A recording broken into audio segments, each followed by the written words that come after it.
আজি গোসাইগাঁও জিলা UPPLৰ কাৰ্যালয়ত প্ৰাক্তন আমচু, প্ৰাক্তন আক্ৰাছু আৰু ইয়াৰ লগতে BPFৰ ফালৰ পৰা বহুকেইজন আজি UPPL দলত যোগদান কৰিছে।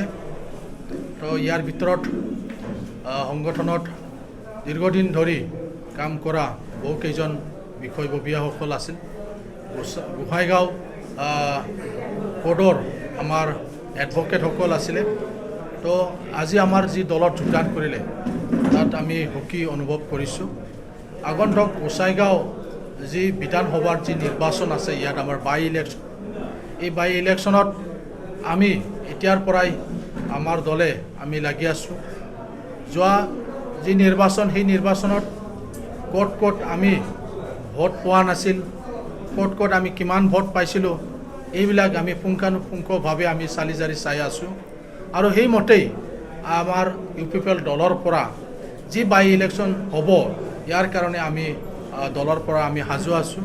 যিকোনো সময়ত ইয়াত নিৰ্বাচন হ'লে এইবাৰ আমি ইয়াত যাতে জয়যুক্ত হ'ব পাৰে, তাৰ কাৰণে আমি কাম কৰি আছোঁ। কোভিড প্ৰট'কল মেইনটেইন কৰি পেলাই আজিও আমি বহুত শতাধিক ইয়াত যোগদান কৰিব লগা আছিল যদিও কোভিড প্ৰট'কলটো চাই পেলাই আমি কিছুমান গুৰুত্বপূৰ্ণ মানুহবিলাককে আজি আমি দলত যোগদান কৰিছোঁ। আৰু অহা নিৰ্বাচনৰ সময়ত আমাৰ মেচিভ আমাৰ দলত যোগদান যি কাৰ্যসূচী, এই কাৰ্যসূচীটো হ'ব। গতিকে এই সময়ত আমি যিসকল ব্যক্তিক যোগদান কৰিছোঁ, তেওঁলোকৰ দ্বাৰাই আমি আমাৰ এই সমষ্টিত যাতে অধিক আমি কাম কৰি যাব পাৰোঁ, তাৰ কাৰণে আমি দলৰ ফালৰ পৰা চিন্তা কৰি আছোঁ।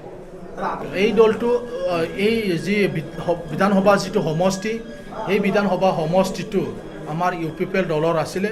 গতিকে NDA হিচাপে যোৱাবাৰ নিৰ্বাচনত আমি ইয়াত প্ৰতিদ্বন্দ্বিতা কৰিছিলোঁ। এইবাৰো NDAৰ ফালৰ পৰা UPPL দলৰ হৈ পেলাই ইয়াত প্ৰতিদ্বন্দ্বিতা কৰিব। ইয়াত তেনেধৰণৰ কোনো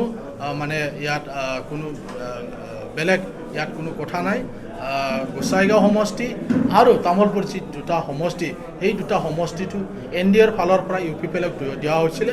এইবেলি যি নিৰ্বাচন, এই নিৰ্বাচনটো আমাৰ UPPL দলৰ ফালৰ পৰাই ইয়াত পাৰ্টিটো প্ৰদান কৰা হ'ব।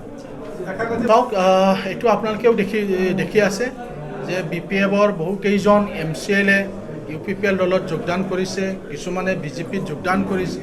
এইবিলাক প্ৰক্ৰিয়া চলি আছে।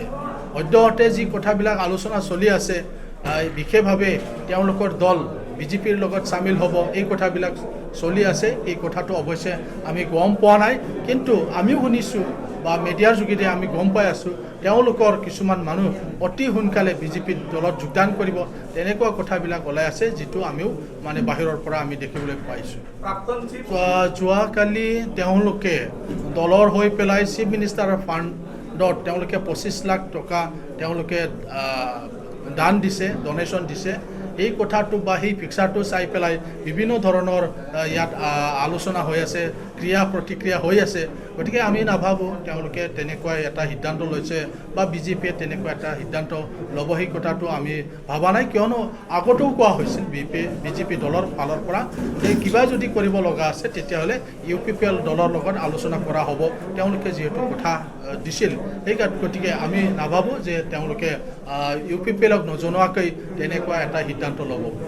আৰম্ভ হোৱা নাই, এতিয়াও বহু সময় আছে। গতিকে পাৰ্টি বাছনি যিটো প্ৰক্ৰিয়া, এই প্ৰক্ৰিয়াটো আমাৰ দলৰ হাইকামাণ্ডে ঠিক কৰিব।